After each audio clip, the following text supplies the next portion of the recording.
olhos violetas, diamantes gigantes e casamentos escandalosos. O mundo chamava Elizabeth Taylor de devoradora de homens e de uma mulher caprichosa. Mas vou te contar que toda a sua vida doce era apenas uma tentativa desesperada de silenciar uma agonia insuportável. Os chefes dos estúdios a viciaram em anfetaminas aos 9 anos. Aos 12, a forçaram a atuar com a coluna quebrada. Ela sobreviveu a 70 internações, 4 mortes clínicas e uma garganta cortada. E seus maridos lendários não eram romance, mas analgésicos ambulantes para uma mulher cujo corpo se tornou uma câmara de tortura. Hoje, vamos arrancar o brilho de Hollywood e descobrir a terrível verdade sobre como a atriz, quebrada e ridicularizada por todos, acabou sendo a única que não teve medo de desafiar a morte. Os jornalistas escreviam sobre seu apetite insaciável por sexo e luxo. Eles estavam errados em tudo. Elizabeth Taylor não buscava prazeres. Toda a sua vida era uma corrida desesperada e frenética de duas coisas: dor física e a ensurdecedora solidão. Ela não trocava de homens como quem troca de luvas. Ela procurava alguém que pudesse segurar sua mão enquanto ela gritava de dor. Ela tinha tudo que se sonha e tudo que se teme até a morte. Se você olhar a lista de seus diagnósticos, não acreditará que essa pessoa viveu até a velhice. Escoliose, fraturas na coluna, pneumonia severa, tumor cerebral, câncer de pele, 2 próteses de quadril e um vício que poderia matar um cavalo. Você abriu este material porque o nome Elizabeth Taylor está associado ao brilho, escândalos e vida doce. Mas hoje vamos apagar esse brilho. Não vamos repetir as fofocas dos anos 50. Em vez disso, vamos responder a 3 perguntas incômodas que Hollywood tentou silenciar por meio século. Primeiro, como o sistema dos estúdios transformou uma criança saudável em uma paciente com dor crônica? Segundo, por que seus romances lendários não eram caprichos de estrela, mas uma forma necessária de anestesia? E, terceiro, como uma mulher considerada uma boneca frívola acabou sendo a única com nervos de aço para encarar a morte de frente quando a epidemia de AIDS começou? Li centenas de páginas de dados biográficos e relatórios médicos para mostrar a você não a estrela, mas uma pessoa viva, presa em um corpo que constantemente atraía. O que você descobrirá fará você não invejar seus diamantes, mas respeitar suas cicatrizes. Porque a história de Elizabeth Taylor não é um melodrama. É uma crônica de sobrevivência em condições incompatíveis com a saúde mental. Ato 1. Anatomia de um desastre.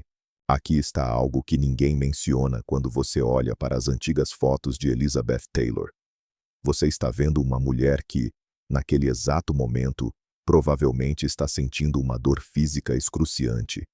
Nós nos acostumamos a ver seu corpo como um padrão de beleza. A mulher mais bonita do mundo, diziam as manchetes. Os homens a desejavam, as mulheres queriam ser como ela. Mas se você pudesse passar um único dia na pele dela, devolveria esse ingresso na bilheteira. Porque nos bastidores das glamorosas sessões de fotos, sua vida não era um conto de fadas, mas sim um drama médico severo, onde a protagonista era uma paciente cujo corpo falhava sistematicamente.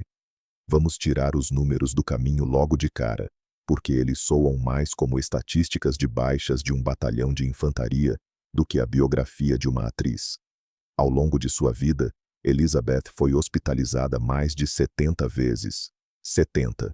Isso é quase uma cama de hospital para cada ano de vida. Ela passou por 20 grandes cirurgias. Não eram liftings cosméticos, mas intervenções invasivas e pesadas, após as quais as pessoas aprendem a andar novamente. Se você pensa que sua dramaticidade e caprichos eram resultado de estrelismo, precisa entender uma coisa. Taylor vivia em uma guerra permanente com sua biologia. Tudo começou muito antes de ela se tornar adulta. A natureza a presenteou com uma beleza rara, mas junto veio uma bomba relógio, escoliose congênita. Sua coluna era torta desde o início. Agora, adicione a isso a crueldade de Hollywood nos anos 40. Aos 12 anos, durante as filmagens de A Mocidade é Assim Mesmo, a jovem Liz caiu de um cavalo. O cavalo se chamava King Charles, e, segundo o roteiro, a garota deveria cavalgar profissionalmente. Ela caiu, e uma dor aguda atravessou suas costas. Sabe o que os produtores fizeram? Eles não chamaram uma ambulância. Eles não pararam as filmagens. Disseram a ela: "Levanta, Liz, estamos perdendo a luz." E ela se levantou. Ela terminou a cena. Só anos depois descobriram que, naquela ocasião, ela havia quebrado a coluna. Os discos se deslocaram, e uma inflamação crônica começou. A lesão, sofrida aos 12 anos, transformou suas costas em uma fonte de tortura constante pelo resto de sua vida. Mais tarde, ela precisaria de cirurgias para fundir vértebras, implantar hastes de aço, mas a dor nunca desapareceria completamente. Ela aprendeu a andar, sorrir e flertar, enquanto suas terminações nervosas enviavam sinais de socorro ao cérebro. Mas o momento mais aterrorizante, que dividiu sua vida em antes e depois, aconteceu em 1961. Esta é uma história que deveria ter sido o final de sua biografia. Elizabeth estava filmando Cleópatra em Londres. O tempo estava horrível, úmido, tipicamente britânico. Seu já fraco sistema imunológico desabou. O que começou como um resfriado rapidamente evoluiu para uma pneumonia asiática severa. Seus pulmões se encheram de líquido. Ela literalmente se afogava dentro de seu próprio corpo. A situação se desenvolveu rapidamente. No quarto do hotel, ela começou a sufocar. Seu rosto ficou azul. Ela tentava desesperadamente respirar, mas o oxigênio não chegava. Foi levada às pressas para a clínica. Os médicos constataram: sem respiração, sem pulso, morte clínica. Naquela época, a medicina não era tão delicada quanto hoje. Para trazer a rainha de Hollywood de volta à vida, o cirurgião teve que agir de forma brutalmente rápida. Ele fez uma traqueotomia ali mesmo. Cortou sua garganta para inserir um tubo e bombear ar para os pulmões. 4 vezes naquela noite, ela foi declarada morta. 4 vezes. Jornais ao redor do mundo já tinham preparado suas edições matinais com obituários. O estúdio Fox, em pânico, calculava as perdas pela morte de sua principal estrela. Mas ela sobreviveu.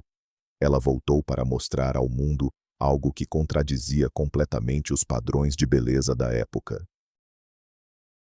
Normalmente, atrizes escondem suas cicatrizes. Cicatriz é um defeito, uma lembrança da mortalidade. Mas quando Elizabeth apareceu na cerimônia do Oscar, logo após sua recuperação, ela usava um vestido com um decote profundo. E ali, bem no centro do pescoço, acima das clavículas, estava a cicatriz grosseira e avermelhada da traqueotomia. Os maquiadores imploraram para cobri-la. Ela recusou. Esse era seu manifesto. Aquela cicatriz falava mais alto que qualquer entrevista. Eu sobrevivi. Eu venci a morte. E não me importo com o que vocês pensam sobre minha pele perfeita. Esse episódio é apenas a ponta do iceberg. A lista de suas doenças se lê como uma enciclopédia médica. Em diferentes momentos, ela foi diagnosticada com disenteria, flebite, úlcera estomacal, sarampo na idade adulta, bursite, infecções virais agudas. Ela passou por substituição de ambos os quadris, porque seus ossos estavam se deteriorando. Ela teve um tumor cerebral, benigno, mas do tamanho de uma bola de golfe, que precisou ser removido em uma complexa cirurgia de 7 horas. Ela teve pneumonia 3 vezes, cada uma das quais poderia ter sido a última. Certa vez, ela quase perdeu um olho durante as filmagens, quando um corpo estranho danificou sua córnea. Em outra ocasião, ela engasgou com um osso de frango tão severamente que precisou de intervenção cirúrgica. Parecia que o próprio universo tentava se livrar dela, mas Taylor tinha uma sede de vida fenomenal, quase animal. Por que isso é importante entender? Porque isso muda completamente a perspectiva através da qual vemos seu comportamento. Quando os críticos a chamavam de preguiçosa por se atrasar para as filmagens, eles não sabiam que ela precisava de 2 horas pela manhã apenas para colocar o corpo em posição vertical e esperar que os analgésicos começassem a fazer efeito. Quando a acusavam de abuso de álcool e pílulas, o mundo via libertinagem, mas não via a razão. E a razão era simples e assustadora. Ela precisava silenciar a dor. Imagine viver em um corpo que constantemente dói, fere, corta e quebra. Você é o símbolo sexual da época, deve brilhar, mas por dentro está em chamas. A medicina tradicional da época oferecia generosas doses de opiáceos e barbitúricos, e ela os tomava, não por prazer, mas para simplesmente funcionar. Sua vida luxuosa era uma gaiola dourada, dentro da qual estava uma pessoa profundamente doente. Sua dependência não começou em festas em boates. Começou com prescrições médicas, dadas por médicos de estúdio, cuja tarefa era, a qualquer custo, empurrar a atriz para o set. Mas a dor física é apenas metade da equação. O corpo se quebrava porque era explorado. E para entender como essa mecânica destrutiva se formou, precisamos voltar ao início, onde a pequena garota aprendeu que ela não era uma pessoa, mas uma propriedade da corporação. Ato 2. O laboratório da MGM. Se a dor física era um ruído constante na vida de Elizabeth, o trauma psicológico foi o alicerce sobre o qual se ergueu esse frágil arranha-céu. Para entender por que a adulta Taylor engolia punhados de comprimidos e trocava de maridos, precisamos olhar para o lugar onde ela foi montada. Bem-vindo à gaiola dourada do estúdio Metro-Goldwyn-Mayer dos anos 40. Muitos acreditam erroneamente que a carreira de uma estrela mirim é um bilhete de loteria. Os pais sonham em ver seus filhos na tela, achando que a fama traz felicidade. No caso de Elizabeth, isso não foi infância, mas uma exploração industrial meticulosamente planejada. Ela não se tornou uma estrela. Foi cultivada em um tubo de ensaio do sistema de estúdios, como um raro híbrido de orquídea, destinado exclusivamente à venda. Quando falamos do sistema MGM, não imagine produtores bondosos com pirulitos. Imagine uma estrutura totalitária rígida, comandada por Louis Mayer, um homem capaz de assinar um cheque de 1 milhão com uma mão e destruir a psique de qualquer um com a outra. Para Mayer e sua equipe, a jovem Elizabeth, de 9 anos, não era uma criança. Ela era um ativo, um investimento. E como qualquer investimento, exigia gestão, otimização e, o mais assustador, depreciação. A tragédia começou no momento em que ela cruzou o limiar do estúdio. Roubaram-lhe o mais importante para a formação de uma psique saudável: o direito de brincar, de errar e de ter privacidade. Seu dia era cronometrado, e nesse cronograma não havia espaço para simplesmente ser criança.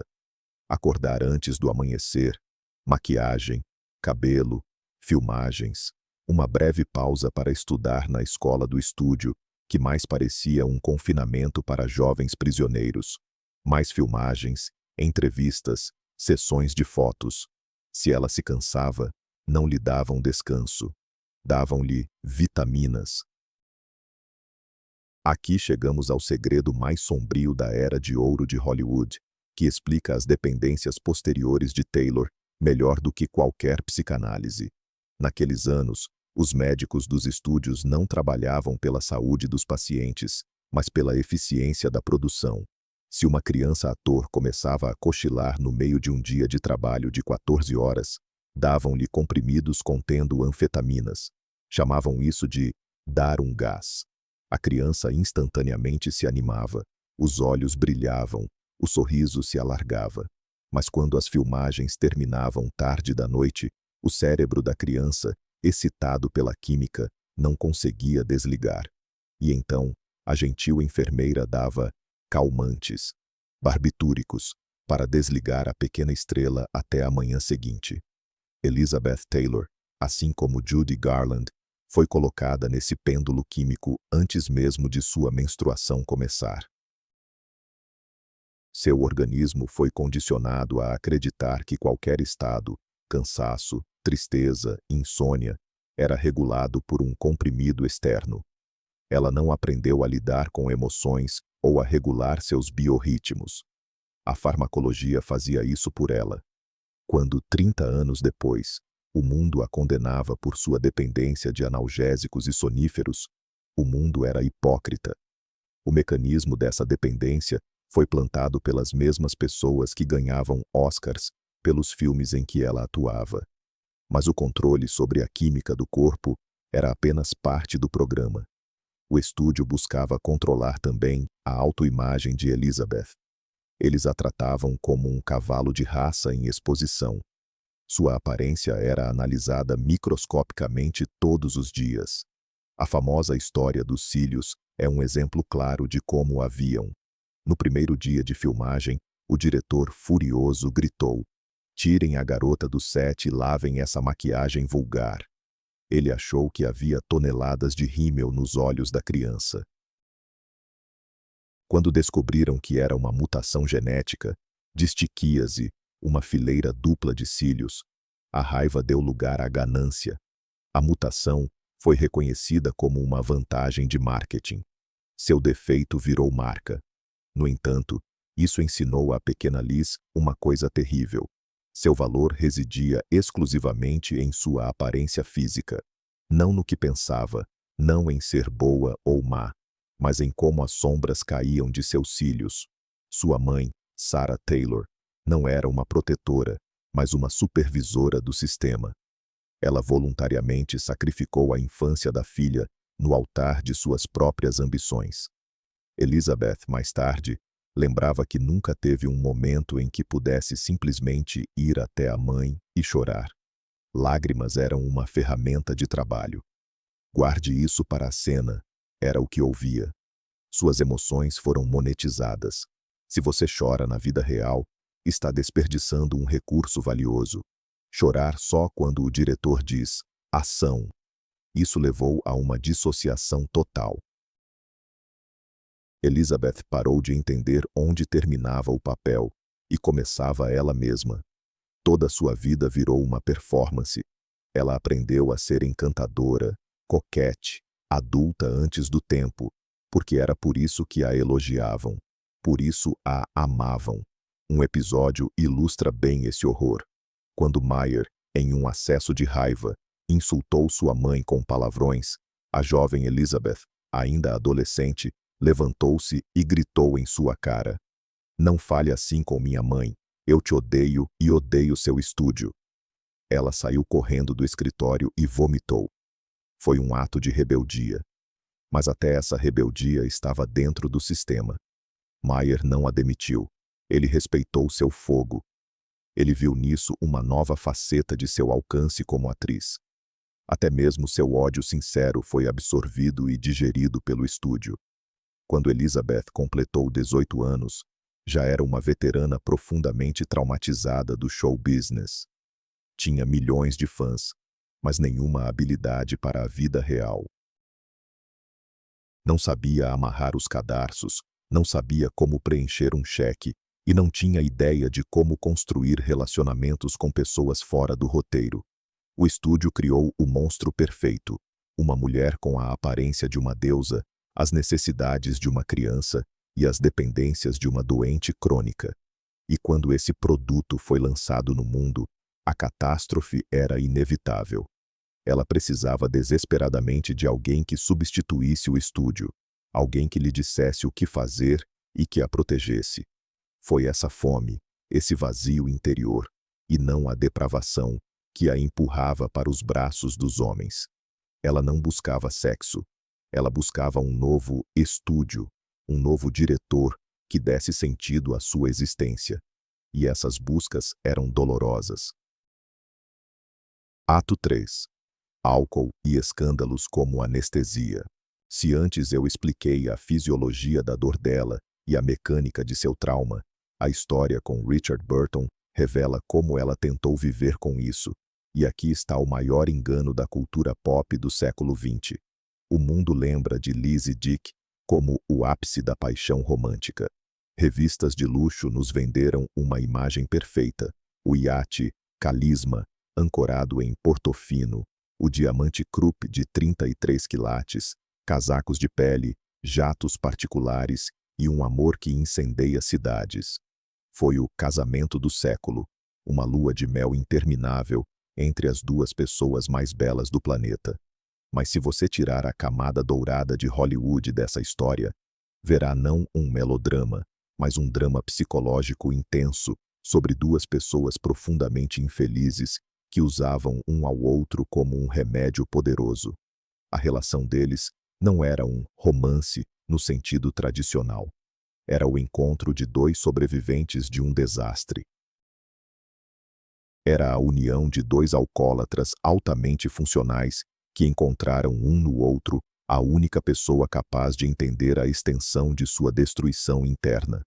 Para entender a dinâmica dessa ligação, é preciso olhar para Richard Burton não como um grande ator, mas como um homem, filho de um mineiro galês, intelectual, cínico, que odiava Hollywood e desprezava a si mesmo por ter vendido seu talento teatral por dinheiro da indústria cinematográfica.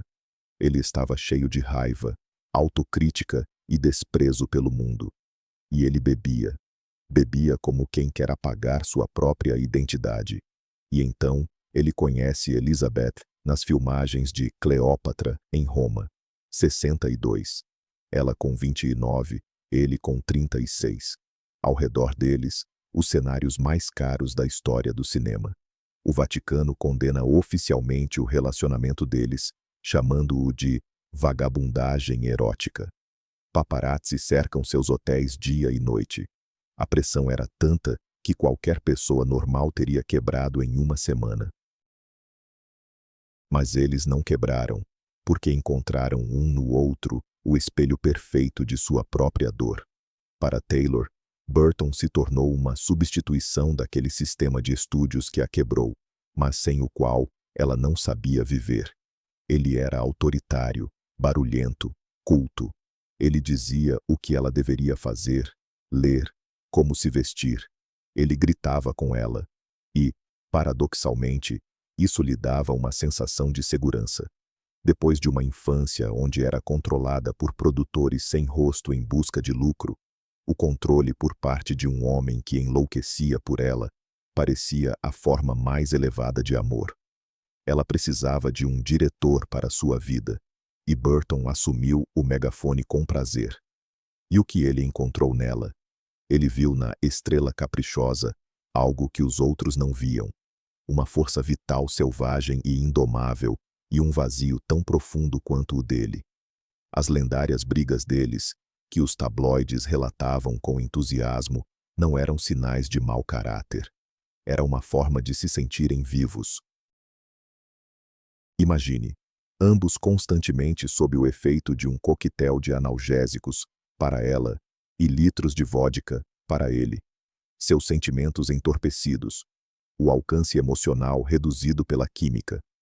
Para atravessar essa parede de anestesia, era preciso gritar, quebrar pratos, arremessar objetos pesados. As brigas deles eram uma forma de desfibrilação.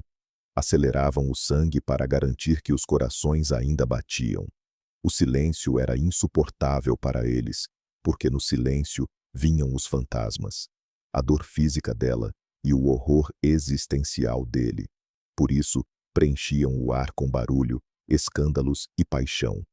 O álcool em seu casamento não era um companheiro de diversão, mas o terceiro elemento que mantinha a estrutura unida. O café da manhã de Burton muitas vezes começava não com café, mas com vodka. Elizabeth, cujo corpo exigia analgesia constante devido a problemas nas costas, facilmente entrou nesse ritmo. Criaram um mundo hermético, uma bolha onde suas próprias leis da física se aplicavam. Nesse mundo, era normal tomar champanhe no café da manhã e jantar com um escândalo, seguido de reconciliação com a compra de uma joia de US$ 1 milhão. Os diamantes, aliás, também faziam parte dessa terapia patológica. Taylor não era apenas ávida por pedras brilhantes. Cada presente de Burton, fosse a famosa pérola peregrina ou o diamante Taylor Burton, era uma espécie de curativo para a ferida da alma. Era a linguagem com a qual Burton dizia: "Desculpe por ser tão quebrado quanto você."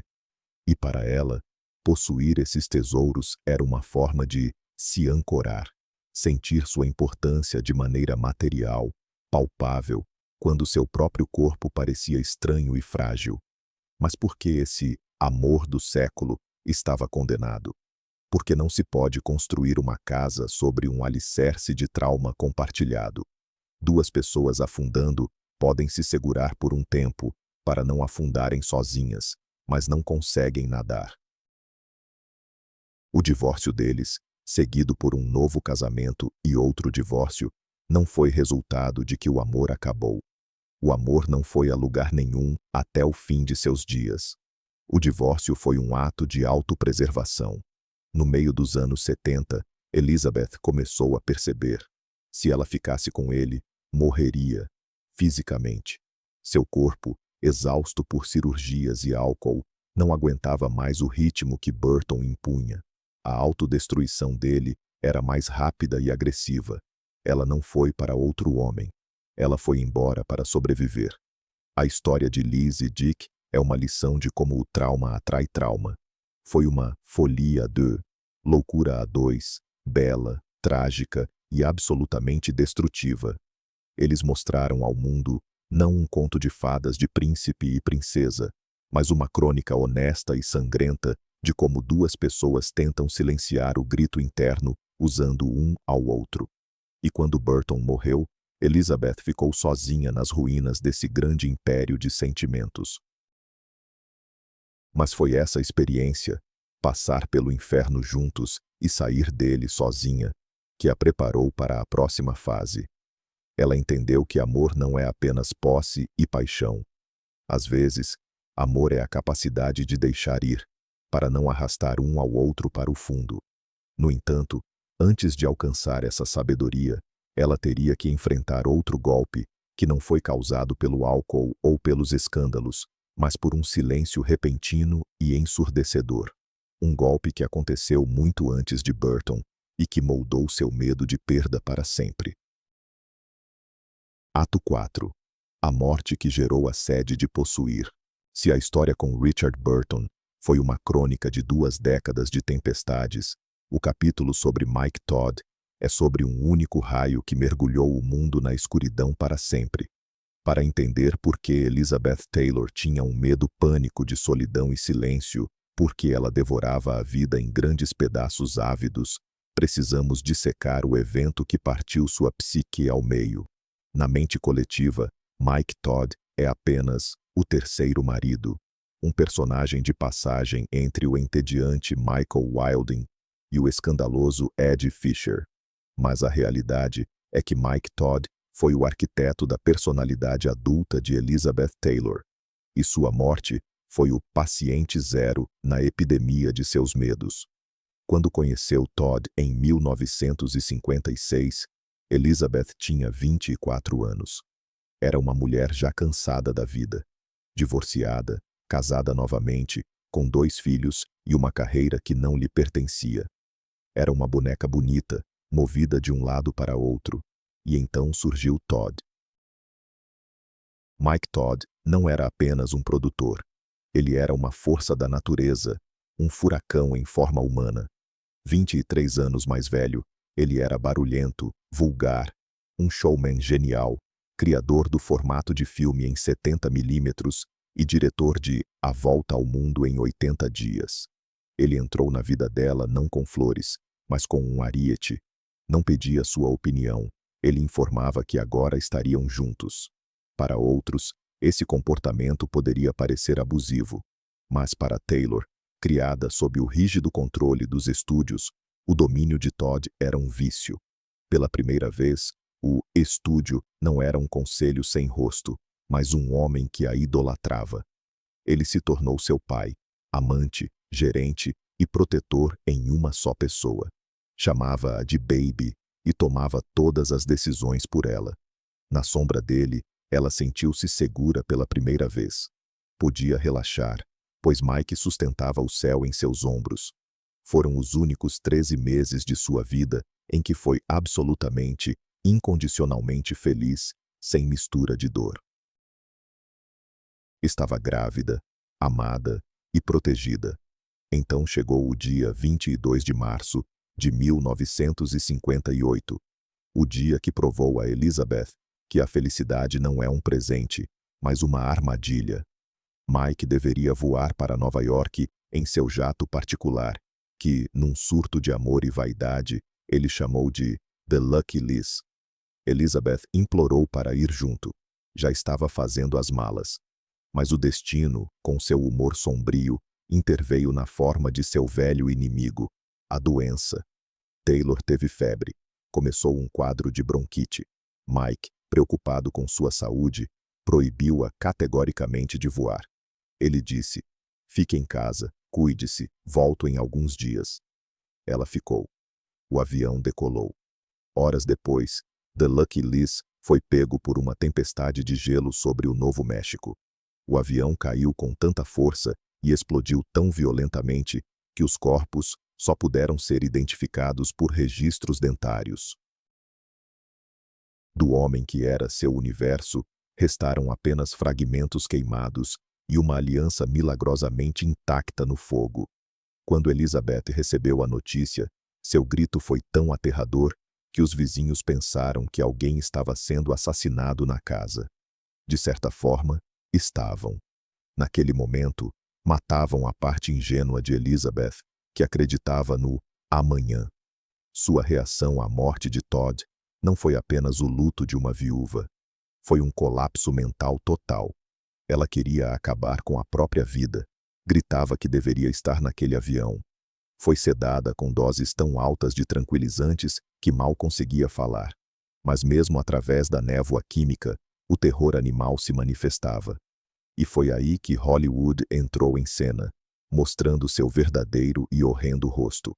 O funeral de Mike Todd em Chicago virou um circo grotesco.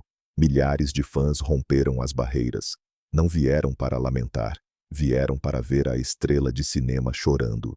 A multidão literalmente atacou Elizabeth. Puxavam suas roupas, tentavam arrancar seu véu de luto, gritavam seu nome enquanto mastigavam pipoca. Ela, enlouquecida pela dor e pelos tranquilizantes, caiu de joelhos na lama do cemitério, enquanto a multidão continuava a pressionar, clicando suas câmeras. Esse momento mudou seu DNA para sempre. Ela entendeu duas coisas. Primeiro, a multidão é uma fera que te devora vivo, mesmo quando você está ao lado do caixão do marido. Segundo, e mais importante, a vida é finita, cruel e pode acabar a qualquer segundo. Foi a morte de Mike Todd que gerou o famoso hedonismo de Taylor. Críticos a chamaram de promíscua por, poucos meses depois, ter iniciado um romance com o melhor amigo do falecido marido, Ed Fisher. O mundo a condenou, chamando-a de viúva negra e destruidora de lares. Fisher era casado com a queridinha da América, Debbie Reynolds. Mas a realidade supera as expectativas. Não era libertinagem.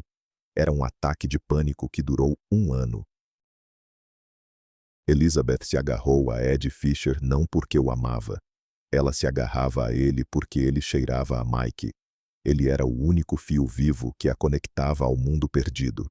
Ela tinha medo de dormir sozinha. Tinha medo do silêncio, porque no silêncio ouvia o som do avião explodindo. Precisava de calor humano ao lado, imediatamente, a qualquer custo. Esse trauma formou sua filosofia do aqui e agora. Por que comprava diamantes? Porque são eternos, não queimam em aviões. Porque comia tudo o que queria e bebia quanto queria. Porque o amanhã pode não chegar. Sua lendária falta de moderação era uma forma de lutar contra a morte. Ela tentava se preencher com impressões, coisas, comida, homens, para abafar o vazio dentro de si. Ela nunca mais adiou a vida.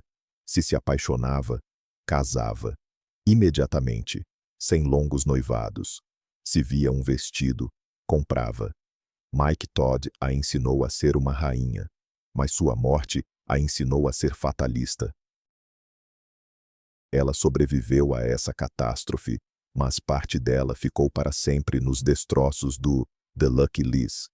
O medo da perda tornou-se seu companheiro eterno, e foi esse medo que a fazia exigir da vida demais, apenas para ter certeza de que ainda estava aqui. Ato 5. A armadilha de Washington e a rebelião do corpo. Esta é a parte da história que os biógrafos frequentemente passam por cima, desviando o olhar com constrangimento. É aqui que nasce a imagem da Gorda Liz, alvo das piadas dos comediantes no Saturday Night Live. Mas se queremos entender a verdadeira profundidade de sua queda e subsequente ressurreição, precisamos olhar atentamente para este período vergonhoso, porque é aqui que está a resposta para a pergunta: o que acontece com uma mulher acostumada a ser o sol quando tentam transformá-la em uma lâmpada de mesa? Em 1976, Elizabeth comete um erro típico de muitas mulheres cansadas do caos.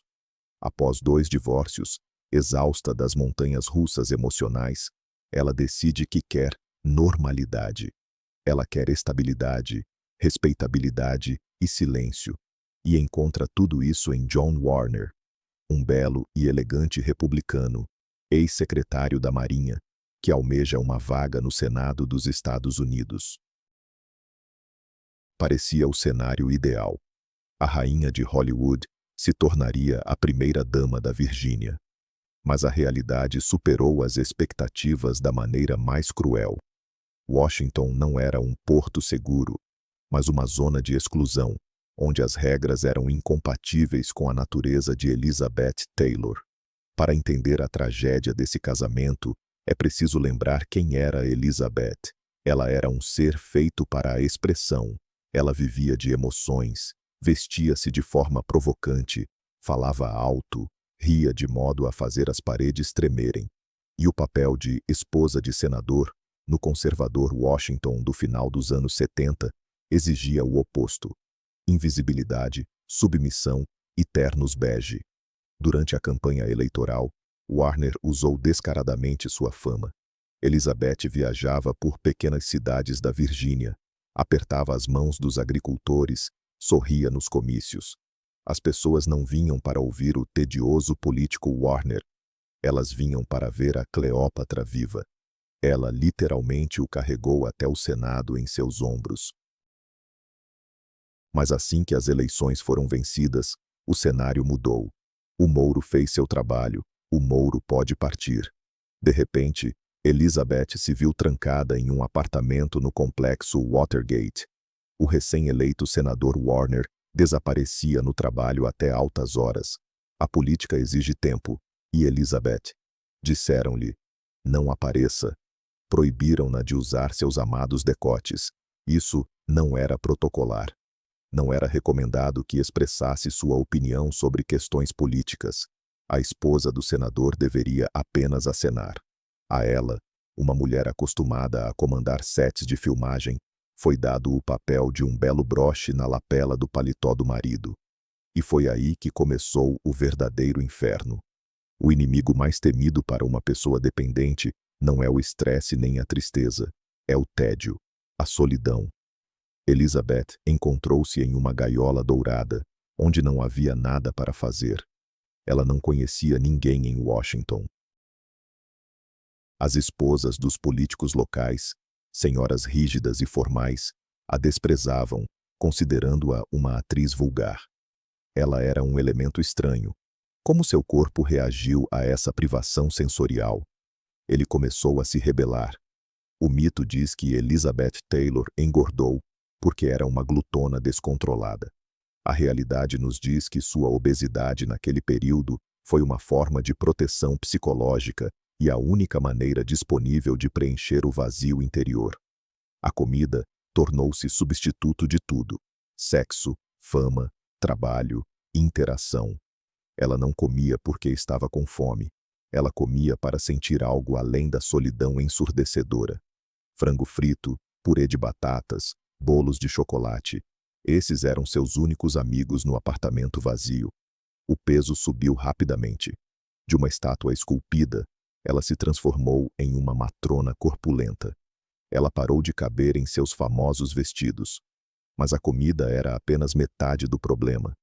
Em Washington, seus antigos demônios, álcool e pílulas, voltaram com força total. Imagine esta cena. Uma das mulheres mais famosas do mundo sentada sozinha entre quatro paredes, de pijama, que não trocava há 2 semanas, assistindo televisão e metodicamente misturando Jack Daniels com Percodan, um potente analgésico. Ela bebia para matar o tempo. Ela bebia para abafar o ressentimento contra o marido, que a ignorava.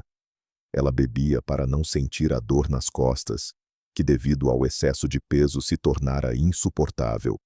Foi nesse momento que a imprensa desferiu o golpe mais vil.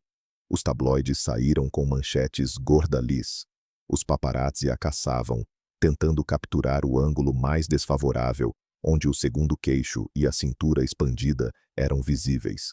O grande John Belushi, no Saturday Night Live, vestia um vestido feminino, enchendo-o de almofadas e se empanturrando de coxas de frango, imitando Taylor. Toda a América ria. Para uma mulher cuja autoestima desde a infância se baseava em sua beleza celestial, isso era equivalente a um linchamento público. Ela via esses jornais, ela via esses shows, e isso a fazia beber e comer ainda mais, fechando o círculo vicioso de autodestruição. Era uma espiral de morte. A culminação desse pesadelo ocorreu da maneira mais grotesca, quase humilhante, que, no entanto, se tornou um ponto de virada. Certa noite, Elizabeth engasgou com um osso de frango. Isso soa como uma piada, mas a situação era crítica. O osso ficou preso no esôfago tão profundamente que os médicos tiveram que realizar uma cirurgia de emergência para removê-lo. Mas o mais assustador não foi isso. Os médicos, ao examinarem a paciente, ficaram horrorizados com o estado geral de seu organismo. O fígado estava no limite, o coração funcionava com falhas devido ao peso e aos medicamentos.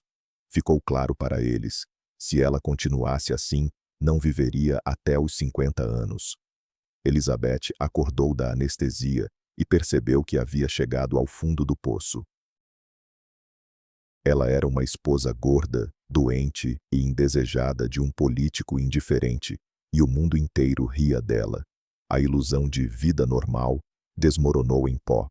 E então, ela fez algo que na época era impensável para uma estrela de seu calibre.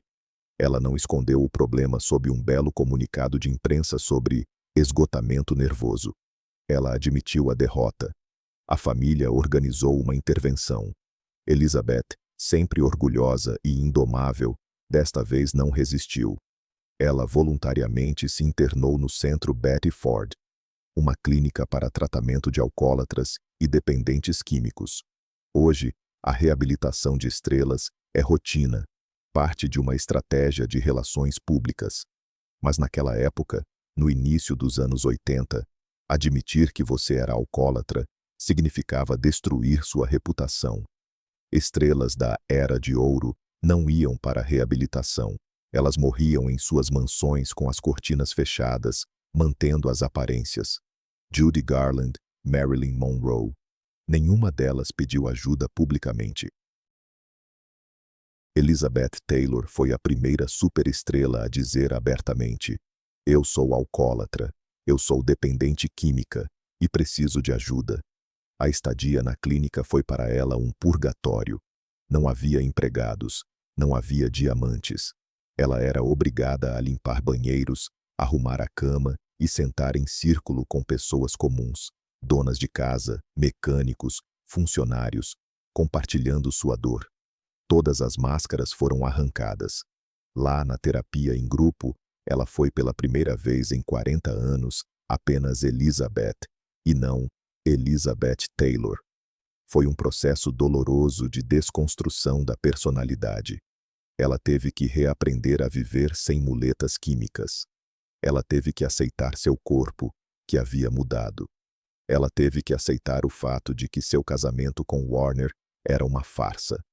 Mas foi essa queda na lama, essa armadilha de Washington, que paradoxalmente a salvou. Ao passar pela humilhação da obesidade e o inferno da desintoxicação, ela matou em si a prima-dona caprichosa. Do centro Betty Ford saiu uma mulher diferente. Sim, ela perdeu a antiga beleza angelical, mas ela ganhou algo mais importante: honestidade. Uma honestidade de ferro, implacável, consigo mesma e com o mundo. Ela parou de temer o julgamento. "O que vocês podem fazer comigo?", dizia sua nova postura. "Vocês já me chamaram de gorda, bêbada e velha. Não tem mais balas." Esse período, que todos consideravam o fim de sua carreira, na verdade se tornou o alicerce para seu papel mais importante, porque apenas alguém que foi um pária, alvo de risos da multidão, poderia entender e amar outros párias. Foi essa nova Elizabeth, marcada pela vida, que alguns anos depois estenderia a mão para Michael Jackson e os moribundos de AIDS. Ela desceu ao inferno para voltar com as chaves dele. Mas antes de encontrar sua missão maior, ela ainda encontraria uma alma gêmea no lugar mais inesperado, em uma mansão de conto de fadas, onde o tempo parou para sempre. Ato 6. Amizade de monstros. Elizabeth e Michael Jackson. No meio dos anos 80, quando Elizabeth parecia ter renascido das cinzas das clínicas de reabilitação, o mundo testemunhou um fenômeno que os tabloides apelidaram de Circo dos Horrores. Nas capas das revistas, surgiram fotos do par mais estranho da história do showbiz. De um lado, Elizabeth Taylor, uma diva envelhecida com penteado bufante, coberta de diamantes. Do outro, Michael Jackson, um jovem frágil e andrógeno em uniforme militar com dragonas, cuja pele ficava cada vez mais pálida e o comportamento mais excêntrico. A imprensa se afogava em veneno. Comediantes construíam carreiras com piadas sobre o relacionamento deles. Os jornais perguntavam: o que eles fazem juntos? Trocam receitas de maquiagem? Comparam cirurgias plásticas? É um golpe de publicidade ou é uma loucura a dois? O público, acostumado ao cinismo, não conseguia acreditar que entre uma atriz de 50 anos e um ídolo pop de 25 pudesse haver algo verdadeiro. A amizade deles era chamada de grotesca, uma união de dois desajustados da realidade, vivendo em um mundo de sonhos. Mas, como sempre na vida de Taylor, a realidade era muito mais complexa e trágica do que os títulos mais ousados. A ligação deles não era um romance, e muito menos uma jogada de marketing. Era uma irmandade de dois veteranos da mesma guerra invisível. Elizabeth Taylor e Michael Jackson eram talvez as únicas duas pessoas no planeta Terra cujas cicatrizes emocionais se encaixavam perfeitamente, como chave e fechadura. Para entender a natureza dessa atração, é preciso deixar de lado o status de estrelas e vê-los como crianças de guerra. Ambos foram vítimas do mesmo crime: o roubo da infância por lucro comercial. Já falamos sobre como a MGM roubou a infância de Liz, enchendo-a de anfetaminas e forçando-a a trabalhar como adulta. Michael Jackson passou por um moedor de carne idêntico, só que no caso dele, o carcereiro não era um estúdio, mas o próprio pai com um cinto na mão, e o palco não era Hollywood, mas clubes enfumaçados do cinturão negro dos Estados Unidos. Quando se encontraram, por ironia do destino, Elizabeth saiu de um show dele em 1984 porque estava muito barulhento, e Michael ligou para ela chorando, implorando por perdão. Eles viram um no outro não uma estrela, mas um reflexo espelhado de sua dor. Elizabeth olhava para Michael e via nela mesma aquela criança que era forçada a sorrir quando queria chorar. Michael olhava para Elizabeth e via a única pessoa no mundo que não queria nada dele. Este é um ponto crucial. Em meados dos anos 80, Michael Jackson era a pessoa mais famosa do planeta. Ao seu redor, enxameavam milhares de pessoas, produtores, advogados, parentes, aproveitadores. Todos o viam como um caixa eletrônico ambulante. Todos queriam algo: dinheiro, fama, contratos, um pedaço de sua magia. Elizabeth Taylor era a única que era mais rica, mais famosa, em escala histórica e mais prestigiada do que ele. Ela não precisava do dinheiro dele, ela tinha o dela. Ela não precisava da fama dele, estava cansada da sua. Na presença dela, Michael podia relaxar. Ele não precisava ser o rei do pop. Ele podia ser apenas um garoto assustado e solitário. É por isso que o famoso rancho Neverland se tornou para eles não um parque de diversões, mas um bunker. Para o mundo exterior, Neverland era um símbolo do infantilismo de Jackson, um lugar com carrosséis, zoológico e trem. Para Elizabeth e Michael, era uma zona de segurança terapêutica, um lugar onde o tempo podia ser revertido. Eles iam lá para brincar do que não puderam na infância. Imagine essa cena surreal. Uma mulher que interpretou Cleópatra e um cantor que escreveu Thriller, sentados no chão de pijama, comendo sorvete com as mãos, assistindo a desenhos da Disney e alimentando um elefante com amendoim. O mundo chamava isso de estranho. Elizabeth chamava de cura. Ela dizia aos jornalistas, defendendo o amigo com a fúria de uma leoa: ele é a pessoa menos estranha que eu conheço. Ela entendia que a excentricidade dele, suas tentativas de se cercar de crianças e brinquedos, não eram perversões, mas uma tentativa desesperada de construir um mundo onde não se é espancado, humilhado ou forçado a trabalhar. Ela mesma tentou a vida inteira construir tal mundo com maridos e diamantes. Michael o construía com carrosséis. As ferramentas eram diferentes, mas o buraco na alma era o mesmo. Nessa relação, Elizabeth assumiu um papel que não conseguiu realizar plenamente com seus próprios filhos, devido à carreira e ao caos da vida pessoal. Ela se tornou uma mãe para Michael. Não aquela mãe que exige sucesso, mas aquela que protege incondicionalmente. O momento mais emblemático dessa amizade ocorreu em 93, quando as primeiras acusações de abuso infantil foram feitas contra Jackson. Foi o momento em que todos se afastaram do rei do pop. A Pepsi rompeu contratos, amigos pararam de atender o telefone, a imprensa já construía o cadafalso. As rádios tiravam suas músicas do ar. Elizabeth Taylor estava do outro lado do mundo. Ao saber da perseguição, ela imediatamente voou para ele. Ela não apenas o apoiou por telefone. Ela fisicamente se colocou entre ele e a multidão. Ela voou com ele para Singapura, no auge do escândalo, quando seu sistema nervoso entrou em colapso e ele ficou viciado em analgésicos, mais um ponto de trágico contato entre eles. Ela, como ninguém, conhecia esse inferno da dependência. Ela o alimentava com colher quando ele não conseguia comer. Ela segurava sua mão quando ele chorava. Ela enfrentava os jornalistas enfurecidos e gritava em suas caras que Michael era inocente. Foi um ato de coragem incrível. Ao apoiar o abusador, como a mídia já o chamava, ela arriscava os restos de sua reputação. Seu império de negócios, sua fundação de combate à AIDS, tudo poderia desmoronar devido à associação com o tóxico Jackson. Mas Elizabeth não se importava com os riscos. Ela sabia o que era ser falsamente acusada. Ela se lembrava de como a chamaram de assassina após a morte de Todd e de prostituta após o romance com Burton. Ela conhecia o valor da opinião pública, zero. Para ela, Michael não era uma superestrela, mas mais um ferido que o sistema tentava destruir.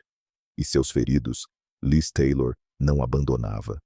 A ligação deles foi selada por um evento que se tornou o apogeu de seu teatro do absurdo conjunto: o casamento de Elizabeth com o simples operário Larry Fortensky em 91. O casamento, claro, aconteceu em Neverland.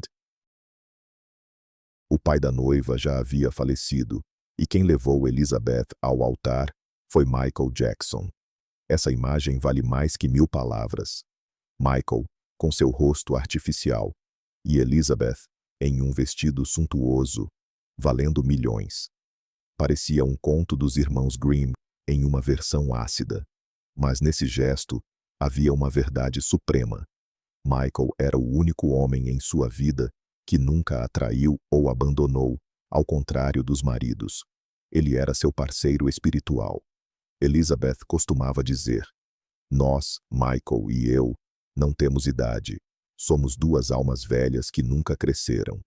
Essa amizade deu a Elizabeth algo que ela sentia falta após a separação de Burton e a humilhação em Washington: a sensação de sua própria força e sabedoria. Ao proteger Michael, ela se sentia forte. Ao cuidar dele, ela se sentia necessária. Nesse estranho laço, ela encontrava energia para suas batalhas futuras. Quando as pessoas riam das fotos deles, onde apareciam em câmaras de oxigênio ou passeando com o chimpanzé Bubbles, não entendiam o principal. Eles viam as excentricidades de ricos desocupados. Mas, na verdade, estavam observando dois sobreviventes de um desastre aéreo do showbiz, construindo uma jangada com os destroços para não se afogarem no oceano da solidão. Essa amizade duraria até o fim. Quando Michael morrer em 2009, o coração de Elizabeth estará definitivamente partido. Ela o sobreviverá por apenas 2 anos. Após sua morte, ela dirá uma frase que resume tudo: "Eu não acho que alguém sabia o quanto nos amávamos. Foi o amor mais puro e desinteressado da minha vida." Mas antes de partir para a eternidade junto com seu amigo, Elizabeth ainda tinha que realizar um último genial truque. Um truque que transformaria seu nome em ouro e lhe daria recursos para mudar o mundo. Ela estava prestes a provar a Hollywood que, mesmo que você seja descartada como atriz, ainda pode comprar esse estúdio com tudo dentro. Ato 7. Como vender seu cheiro para comprar liberdade. No final dos anos 80, Elizabeth Taylor enfrentou um problema que destruiu mais carreiras em Hollywood do que drogas e álcool juntos. Esse problema se chamava não rentabilidade. A situação era paradoxal. Seu nome era conhecido por qualquer pessoa no planeta que tivesse uma televisão. Seu rosto era uma das marcas mais reconhecíveis do século XX, rivalizando apenas com uma garrafa de Coca-Cola e o Mickey Mouse. Mas como atriz, ela era um veneno para as bilheteiras. Os produtores tinham medo de contratá-la. Ela custava caro demais, exigia condições de rainha e, principalmente, ninguém podia garantir que ela não acabaria no hospital no primeiro dia de filmagem. As seguradoras se recusavam a cobrir projetos com sua participação. Elizabeth estava presa em sua própria lenda. Ela tinha a fama de uma imperatriz, mas suas receitas estavam derretendo rapidamente. E a vida de Elizabeth Taylor custava caro, muito caro. Manter suas mansões, a equipe de empregados, as contas médicas, a segurança e, claro, sua insaciável paixão por leilões de joias exigiam milhões de dólares em dinheiro vivo anualmente. A maioria das estrelas em tal situação começa a cair lentamente na humilhação de cortar fitas em supermercados ou vender seus vestidos antigos em leilões. Mas Elizabeth Taylor não era a maioria. Ela era a mulher que sobreviveu a uma trepanação do crânio e a 7 maridos. Ela olhou para a indústria e entendeu: se Hollywood não queria mais comprar sua atuação, ela venderia outra coisa. Algo que não se vê na tela, mas que se pode possuir. Ela venderia sua essência, seu cheiro. Assim nasceu um império de negócios que não apenas a salvou da falência, mas a tornou mais rica do que nos anos dourados de Cleópatra. Estamos falando de uma revolução de fragrâncias que começou com o perfume Passion e atingiu o auge absoluto com os lendários White Diamonds. Para entender a genialidade desse movimento, é preciso lembrar o contexto do mercado em 87. Antes de Taylor, a ideia de um perfume de estrela era considerada de mau gosto. Houve tentativas com Sophia Loren e Cher, mas falharam. Gigantes da perfumaria como Chanel ou Dior acreditavam que perfumes deveriam vender um sonho abstrato, não uma pessoa viva, especialmente alguém tão escandalosa quanto Liz. Quando Taylor apresentou sua ideia para a Elizabeth Arden, o silêncio tomou conta da sala de reuniões. Os marqueteiros faziam gestos de descrença, cochichavam nos bastidores. Quem vai querer cheirar como uma mulher de 55 anos, acima do peso, com histórico de vícios e 8 divórcios? Eles achavam que vendiam sexo e juventude. Mas Elizabeth conhecia seu público melhor do que qualquer formado em escola de negócios. Ela sabia que as mulheres da América não queriam ser jovens modelos. Elas queriam ser ela. Queriam tocar o drama, o luxo, a capacidade de cair e se levantar. Ela não vendia o cheiro de flores. Ela vendia a quintessência líquida de sobrevivência e glamour. Ela abordou a criação do perfume não como um acordo de licenciamento, onde a estrela apenas assina e recebe um cheque. Ela tratou isso como um papel. Ela pessoalmente sentava nos laboratórios, cheirando centenas de amostras, levando os químicos à loucura. Ela exigia que o aroma tivesse notas de gardênia e tuberosa, cheiros pesados, doces, sufocantes, que ela amava. Ela dizia: deve cheirar como se eu tivesse acabado de entrar na sala. E quando em 91 os White Diamonds, diamantes brancos, foram lançados, algo aconteceu que mudou para sempre a economia do show business. A campanha publicitária desse perfume entrou para os livros de marketing. No comercial em preto e branco, Elizabeth, filmada com foco suave para esconder a idade, retira um brinco de diamante e diz com sua voz rouca e sedutora: "These have always brought me luck." Eles sempre me trouxeram sorte. Era uma mentira que se tornou verdade. Os diamantes não lhe traziam sorte, mas consolo nos momentos de tristeza. Mas milhões de mulheres ao redor do mundo acreditaram. Ao comprar um frasco por $50, uma dona de casa de Ohio não estava comprando uma solução alcoólica. Ela estava comprando um ingresso para um mundo onde homens te presenteiam com diamantes Krupp, onde você voa em jatos particulares para Roma e onde você é uma rainha, apesar de todas as cicatrizes. Elizabeth inventou o que hoje chamamos de marketing parasocial, e no qual as Kardashians constroem seus impérios. Ela quebrou a quarta parede. Ela foi em turnê por lojas de departamentos como Macy's e Bloomingdale's. Não eram sessões de autógrafos, eram tumultos em massa. Milhares de mulheres invadiam os balcões. A segurança tinha que formar cordões. Elizabeth sentava em um trono, literalmente, sorria, segurava as mãos dos fãs e borrifava seu perfume nelas, como um padre com água benta. Ela olhava nos olhos dessas mulheres, cansadas, sem muitos recursos, envelhecendo, e elas viam nela sua defensora. Ela era uma delas, só que coberta de diamantes. O sucesso foi astronômico. White Diamonds se tornou o perfume de celebridade mais vendido na história da humanidade. As vendas eram contadas em bilhões de dólares. Elizabeth Taylor, que havia sido descartada como atriz, se tornou uma magnata da perfumaria. Mas a reviravolta mais importante dessa história não está nas cifras. Está na estrutura do acordo e no destino desse dinheiro.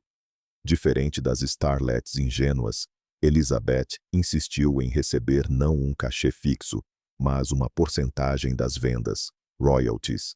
Isso a tornou independente de qualquer estúdio, produtor ou homem. Pela primeira vez na vida, aos 60 anos, ela se tornou completamente absolutamente livre financeiramente. Ela não precisava mais atuar em filmes ruins por um cheque. Não precisava mais suportar os caprichos de maridos ricos. E aqui vemos a verdadeira grandeza de seu plano. Para onde foram esses dinheiros de baunilha da venda do glamour? Eles foram para a guerra. Elizabeth Taylor usou os lucros de seu império de fragrâncias para financiar seu fundo de combate à AIDS, The Elizabeth Taylor AIDS Foundation. Ela literalmente converteu a vaidade humana em remédio. Cada mulher que comprou um frasco de White Diamonds, involuntariamente, se tornou patrocinadora de pesquisas sobre HIV, compra de seringas para programas de troca e pagamento de hospícios. Foi um esquema genial, quase Robin Hoodesco. Ela tirava dinheiro do sistema capitalista de consumo, jogando pelas suas regras, vendendo um sonho, e redirecionava esses fluxos para onde o governo e a sociedade tinham medo de olhar, para ajudar párias moribundos. White Diamonds se tornou seu principal Oscar, não por atuação, mas por produzir vida. Ela provou que mesmo quando o corpo envelhece e a voz enfraquece, a marca Elizabeth Taylor permanece um motor eterno. Nos anos 90 e 2000, quando ela já se movia em cadeira de rodas, eram os cheques da Elizabeth Arden que permitiam a ela manter aquele palácio onde almas quebradas como Michael Jackson encontravam refúgio. Ela comprou sua liberdade para ser ela mesma, excêntrica, barulhenta, generosa. Ironia do destino. Os críticos diziam que lançar perfumes era vender ar. Elizabeth provou que esse ar pode ser mais duro que um diamante. Ela deixou um modelo de negócios que hoje J. Lo, Rihanna e Beyoncé seguem. Mas nenhuma delas fez isso com tal amplitude existencial. Ela não apenas lançou um perfume, ela engarrafou seu espírito de resistência. E toda vez que alguém borrifa White Diamonds, no ar fica um lembrete invisível. Você pode ser quebrada, traída, descartada. Mas enquanto você cheirar como uma rainha, você é uma rainha. Agora temos todos os elementos do quebra-cabeça, sua dor física, seu trauma psicológico com o estúdio, seus romances trágicos, sua queda em Washington, sua amizade com Michael e seu triunfo financeiro. Falta apenas uma coisa: unir tudo isso e colocar o ponto final nesta história incrível. Ato 8. Redenção. Este é o desfecho para o qual toda a vida dela convergiu. E é o capítulo onde o roteiro do seu destino faz uma reviravolta inesperada, quase bíblica. Se fosse um filme, o público diria que esse final é exagerado e inverossímil. Mas a realidade, como sabemos, sempre supera as expectativas. No início dos anos 80, parecia que Elizabeth Taylor havia completado sua trajetória. Ela se tornara a rainha do trash, o rosto de perfumes, a heroína de piadas e uma viúva rica. O desfecho lógico de uma biografia assim seria um lento desaparecimento em uma mansão em Bel Air, cercada por empregados e retratos de ex-maridos. O mundo a descartou como um artefato cultural do passado. Mas foi exatamente nesse momento, quando ninguém esperava mais nada dela, além de mais um divórcio ou cirurgia plástica, que Elizabeth Taylor fez o que nenhum presidente, líder religioso ou estrela respeitável de Hollywood conseguiu. Ela levantou-se de seu trono de veludo e foi à guerra. Para entender a magnitude e o heroísmo de sua ação, precisamos mergulhar na atmosfera de 1985. Era um tempo de terror medieval em meio ao neon dos anos 80. Surgiu uma nova doença, misteriosa e mortal, sussurrada como câncer gay. As pessoas definhavam em semanas. Seus corpos eram cobertos por sarcomas, transformando-se em esqueletos vivos. O medo era tão irracional e visceral que a sociedade civilizada rapidamente regrediu. Médicos nas melhores clínicas dos Estados Unidos temiam entrar nos quartos dos moribundos. Enfermeiras deixavam bandejas de comida nas portas e fugiam, prendendo a respiração. Policiais usavam luvas de borracha ao deter manifestantes. Funerárias recusavam-se a recolher corpos, temendo contaminação pelo toque no caixão. A administração Reagan fingia que o problema não existia. O presidente não pronunciou a palavra AIDS publicamente por anos, enquanto milhares de cidadãos americanos morriam em isolamento, vergonha e miséria. Hollywood, bastião do liberalismo, silenciou.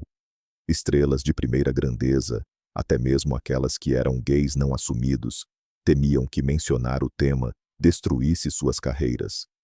Apoiar os doentes de AIDS era equivalente a admitir sua própria impropriedade e imoralidade. E então, no meio desse silêncio pestilento, ergueu-se a voz rouca, fumante, mas incrivelmente poderosa de Elizabeth Taylor. O catalisador foi uma tragédia pessoal.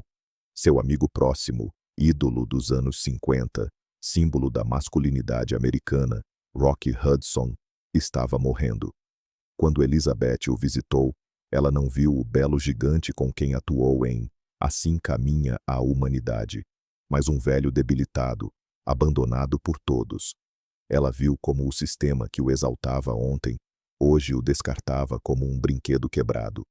Para Taylor, isso foi um gatilho. Ativou-se o mecanismo psicológico formado por décadas de sofrimento, a identificação com o excluído. Toda a sua vida ela foi julgada. A vida toda foi chamada de prostituta, destruidora de lares, pecadora, dependente, gorda. Ela sabia o que era ter a multidão cuspindo em suas costas. Ela sabia o que era a dor física que te faz querer escalar paredes. Lembrem-se de suas 70 cirurgias. E quando ela viu aqueles jovens morrendo, abandonados pelas famílias, amaldiçoados pela igreja e ignorados pelo Estado, ela não viu pervertidos perigosos. Ela viu irmãos na dor, sua própria vida mutilada, sua experiência de linchamento público, sua luta contra dependências. Tudo isso foi apenas preparação, um campo de treinamento para essa missão. Ela fez um gesto que hoje parece simples, mas na época foi um ato de coragem radical, suicida. Ela entrou em uma enfermaria de hospício, sem máscara, sem luvas, e tirou seus famosos diamantes para que não atrapalhassem, e segurou a mão de um paciente moribundo. Ela o abraçou. A foto de Elizabeth Taylor sentada na cama de um doente de AIDS, segurando sua mão, teve o efeito de uma bomba nuclear. Ela destruiu a muralha do medo. Ela mostrou ao mundo: olhem, eu o toco e não morro. Eu o abraço e não me infecto. Ele é um ser humano, não um monstro. Mas ela não se limitou a gestos simbólicos. Ela usou sua má reputação como ariete. Ela entendia perfeitamente as leis cínicas da mídia. Sabia que se organizasse uma coletiva de imprensa chata com médicos, ninguém apareceria. Mas se ela, Liz Taylor, a grande e terrível, colocasse suas melhores joias, fosse a um jantar de gala e dissesse: eu vou falar e vocês vão ouvir, todas as câmeras do mundo estariam voltadas para ela. Ela fez um golpe social genial. Ela vendia seu rosto, suas fofocas, sua aura de escândalo, para forçar o mundo a olhar para o que ele evitava. Ela fundou a AMFAR, Fundação Americana para a Pesquisa da AIDS. Ela começou literalmente a arrancar dinheiro dos ricos, que temiam se infectar com um aperto de mão. Em jantares beneficentes, ela se transformava em uma extorsionista em nome do bem. Há uma história famosa de como, em um desses jantares, ela percebeu que os convidados relutavam em pegar seus talões de cheques. Ela pegou o microfone, olhou ao redor da sala com seus famosos olhos violetas, nos quais ardia um fogo gelado, e disse: eu sei quanto vocês têm de dinheiro, eu sei no que vocês gastam, e eu não sairei desta sala até que vocês doem para a causa que salvará a humanidade. Vocês acham que isso não os afeta? Afeta a todos, e se vocês não doarem, eu lembrarei de cada nome. Em sua voz havia o aço da garotinha que um dia gritou com Louise Meyer. Só que agora ela defendia não sua mãe, mas milhares de almas inocentes. E eles pagavam. Porque recusar Elizabeth Taylor era impossível. Ela foi ao Congresso dos Estados Unidos.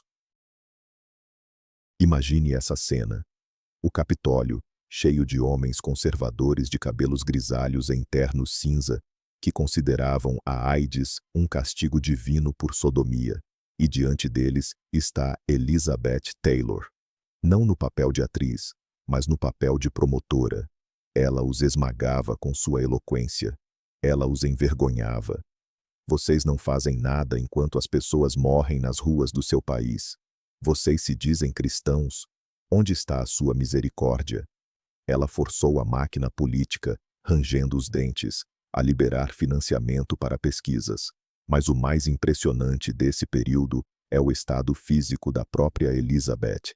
Enquanto salvava outros, ela mesma estava lentamente morrendo. Esse é o ponto crucial da nossa história. Estamos acostumados a ver o herói forte e saudável. Superman salva o mundo porque é invulnerável. Elizabeth salvava o mundo sendo uma ruína física. Nesses anos, 90 e 2000, ela enfrentou dores terríveis nas costas, passou por substituição de quadril, lutou contra a insuficiência cardíaca, enfrentou um tumor cerebral. Muitas vezes, em comícios e reuniões, ela chegava em uma cadeira de rodas, superando uma dor infernal. Nisso reside a suprema ironia e a suprema grandeza de seu destino. A mulher que por meio século foi considerada a personificação do egoísmo, narcisismo e superficialidade, estava dando os últimos resquícios de sua saúde para lutar por pessoas desconhecidas. Ela foi além. Ela começou a vender seus anestésicos. Ela vendia suas fotos de casamento com Larry Fortensky por $1 milhão, e o cheque ia para o fundo. Ela começou a leiloar suas joias, aquelas pedras que Burton lhe dava como proteção contra o mundo. Ela convertia a memória de seu amor em remédio para o futuro. Sua lógica era simples e mortal. Eu sobrevivi a 70 hospitalizações. Eu sobrevivi à morte clínica. Eu sobrevivi à perda do amor da minha vida. Por que me foi dada esta vida? Por que Deus me tirou tantas vezes da beira da morte? Não para que eu atuasse em filmes, mas para que eu fizesse isso. Ela parou de temer a morte, aquela mesma morte que a perseguia desde a morte de Mike Todd. Ela olhou nos olhos dela nas enfermarias dos moribundos e entendeu que a morte não é tão assustadora quanto a indiferença. Ela encontrou a cura para sua solidão eterna, não em mais um marido, mas em servir aqueles que eram ainda mais solitários do que ela. Ao final da vida, quando sua beleza havia murchado completamente, quando ela mal podia andar, ela encontrou algo que nunca teve nos anos de glória: verdadeira grandeza. Não o brilho de Hollywood, mas a grandeza humana. Os jornalistas, que a atormentaram por décadas, foram obrigados a admitir sua derrota. Ela os superou a todos. Ela superou o próprio sistema de celebridades. Ela provou que mulher escandalosa, devoradora de homens, diva caprichosa, tudo isso eram apenas máscaras, atrás das quais se escondia uma guerreira. Ferida, quebrada, dependente de remédios, mas absolutamente inquebrantável guerreira da luz. No final desta história, não há cura milagrosa. Elizabeth Taylor morreu em 23 de março de 2011 de insuficiência cardíaca. Seu coração, que amou demais, doeu com muita frequência e abrigou muita dor alheia, simplesmente cansou de bater. Ela tinha 79 anos, mas ela não partiu como uma atriz esquecida do século passado. Ela partiu como alguém que mudou o curso da história. Milhões de pessoas vivendo hoje com HIV uma vida plena graças aos medicamentos, cujas pesquisas ela financiou, são seu papel principal. Um papel pelo qual não se ganha um Oscar, mas pelo qual se ganha a imortalidade. Ela realmente viveu uma vida sob o signo do Demais. Demasiada dor. Demasiados maridos. Demasiadas pílulas. Demasiados diamantes. Mas no final, ela deixou para trás demasiada bondade. E esse é o único demais que importa diante da eternidade. Começamos esta história com a pergunta: qual é o preço da vida de Elizabeth Taylor? Agora você sabe a resposta. O preço é a luta diária contra a dor, que nunca cessou por um minuto. A história de Liz Taylor não é uma biografia glamurosa. É um manual de sobrevivência. É a prova de que mesmo se você foi quebrado na infância, mesmo se foi dissecado como um sapo aos olhos do mundo, mesmo se cometeu 1000 erros e caiu no fundo do poço, você sempre tem a chance de transformar suas cicatrizes em sua superpotência. Ela nos mostrou que ser moderado é entediante. É preciso viver, amar e lutar com tudo, mesmo que doa, especialmente se doer. Se esta análise mudou sua percepção sobre Elizabeth Taylor e você quer conhecer a verdade sobre outras ícones cujas vidas foram destruídas pelo mesmo sistema, sobre Marilyn Monroe, que não era uma loira burra, ou sobre Judy Garland, que foi morta por Hollywood, inscreva-se no canal agora mesmo, porque Liz foi apenas a ponta do iceberg. E lembre-se, a realidade é sempre mais interessante que o mito. Até a próxima.